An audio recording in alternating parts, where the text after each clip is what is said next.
E continuando com mais informe, ao EDEM Parlamento trata o projeto de Green Corridor. O ministro encarregado do Parlamento para dar uma explicação de Kiko tá a ideia que tem riba mesa.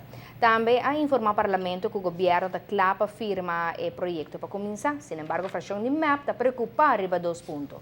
Um é aspecto financeiro e o outro aspecto jurídico.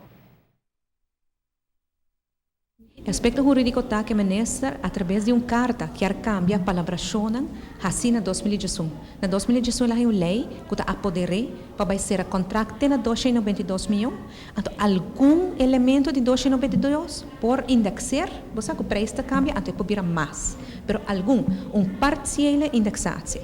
Pero de contrato que ela manda nossa tem integral indexação, que é indexa todo gasto, com exceção de performance bond.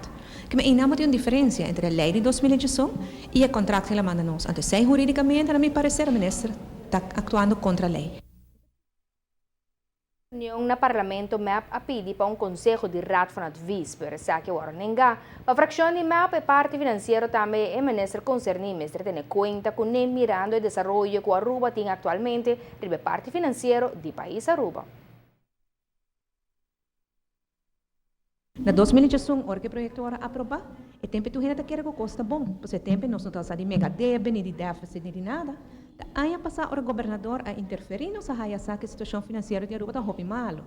A que nós estamos na porta de bancarrota, nós estamos prudente. Vamos acurato se o país por cargue. Obviamente, nós reunimos com o CFT e nós apuntamos.